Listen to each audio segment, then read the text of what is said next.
Hi guys! Welcome back to my channel, Papa Ubas TV. Yan. Sa araw na to guys, babalikan natin yung ating alagang African bird, si Blue Opaline Split Parblu. Kasi guys, nahuli na natin kumakain na. Naluloko pala pag naandun ako, ayaw mo ba? Pag wala ako guys, pusa pala siya bumaba at kumakain na. Ayun, huli siya guys.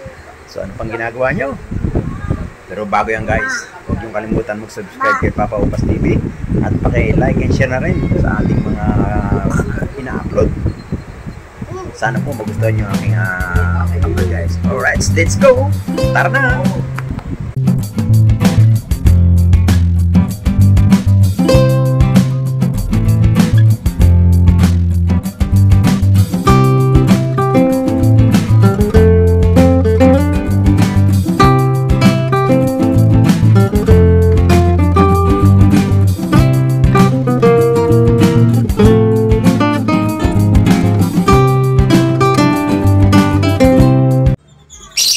Ay no, nasa likod.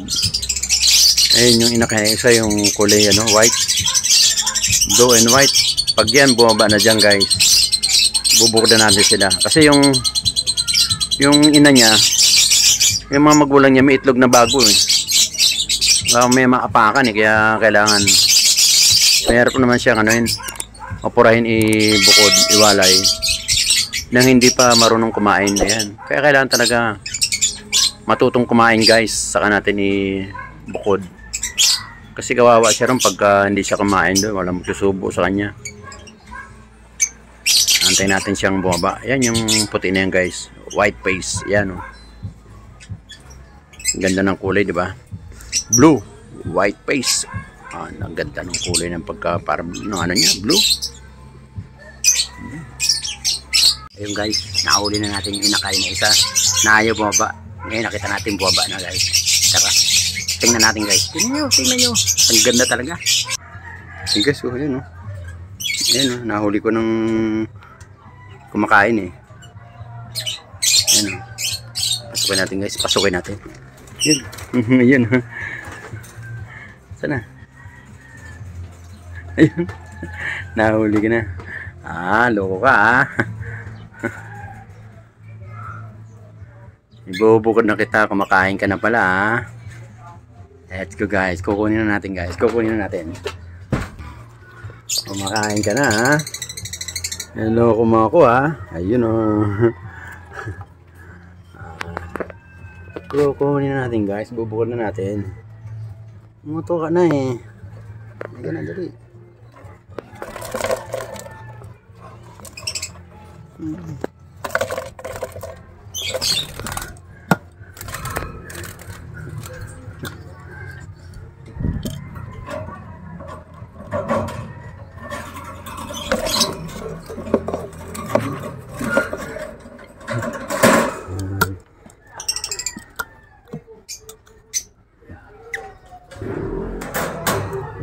Guys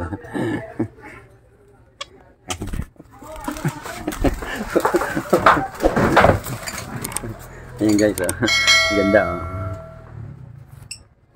guys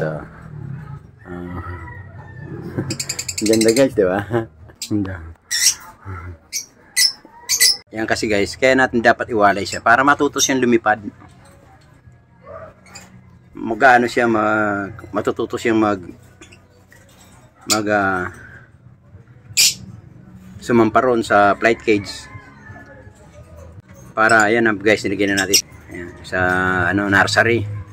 Kaya natin dyan siya nilagay para matuto siya kagaya ng tamo. Biglang lumaki kapatid niya yung na yan yun yung parblu na yun kapatid niya yan yung parblu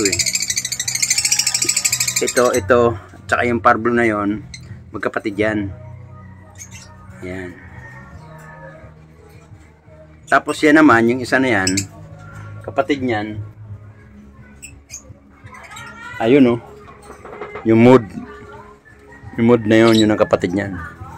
Kaya dapat talaga nating, hanggat di kasi nawawalay sa ina, hindi sila matututo guys Tamo Nag-iisip pa siya kung paano gagawin niya makaakit doon. Matututunan niya niyan. Tama. Matututunan niya rin lumipad. Oh, di ba? Yan, oh, tama. Marunong na siya sumabit. Wala siyang pagtataguan na kulungan. Na pugad. Ayan, matututo siya magsabit-sabit kagaya nun dalawa. Oh. Ayan. Ayan ang guys. Oh. Ayan. Ayos, binaba na natin si Blue. Blue opaline. Iwanan kasi yung nanay nilang itlog, baka madisgrasya eh. Alright guys. So maraming salamat po. Thank you po sa panonood kay Papa Ubas TV. Ngayon kung hindi pa kayo naka-subscribe, paki-subscribe naman at like and share para dumami ating lahi. Hanggang dito lang guys. Thank you po. Bye-bye. Ingat. Salamat Papa Ubas. Okay, thank you. Every time we say goodbye, baby, it hurts. When the sun goes down and the band won't play.